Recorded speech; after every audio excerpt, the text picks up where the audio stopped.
Le réveil Skyrock PLM. Les armées mobilisées pour les Jeux Olympiques et Paralympiques de Paris 2024. Le général Christophe Abad, gouverneur militaire de Paris, a annoncé hier que 15 000 militaires allaient être mobilisés pour les Jeux Olympiques de 2024 du 26 juillet au 11 août.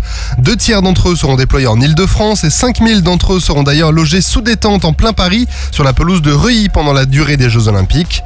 Toujours selon le général, les militaires déployés le seront en appui des forces intérieures et pourront pallier les insuffisances de l'industrie de la sécurité privée.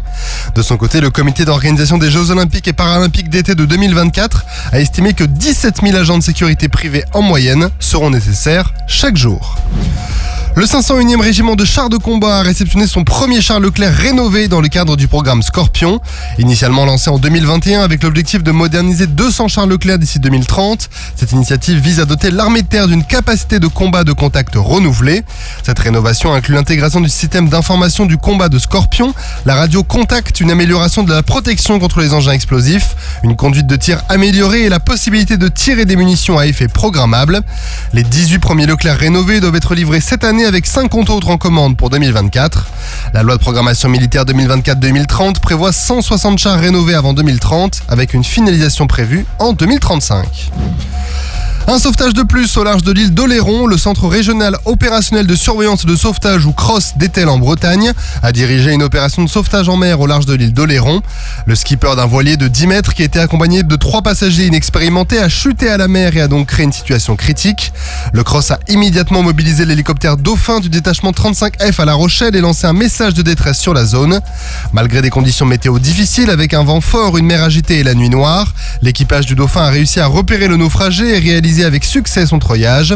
Dans l'heure suivante, le canot Toutan SNN 70 de la Société nationale des sauveteurs en mer a pris en charge le voilier à la dérive.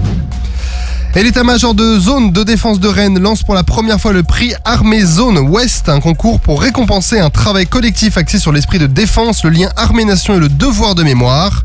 Le thème de cette année est les armées et le sport de la Première Guerre mondiale à nos jours, une manière de faire écho aux Jeux Olympiques et Paralympiques de Paris 2024. Le concours est ouvert aux classes de défense de 3e, de seconde et de première des régions Bretagne, Normandie, Centre-Val de Loire et Pays de la Loire. Il attend des travaux de 15 pages maximum et qui peuvent prendre la forme de carnets de voyage, de témoignages ou encore de bandes dessinées pour ne citer qu'elles. Les classes qui participent peuvent aussi intégrer leurs projets dans l'appel à projet Le sport et les armées, divertir, mobiliser, légitimer, qui a été initié par la direction de la mémoire, de la culture et des archives. Toutes les infos sont disponibles sur chemindemémoire au pluriel.gouv.fr. Sur terre, sur mer, comme dans les airs. Skyrock PLM, en équipe avec Cuneo, la mutuelle des forces armées.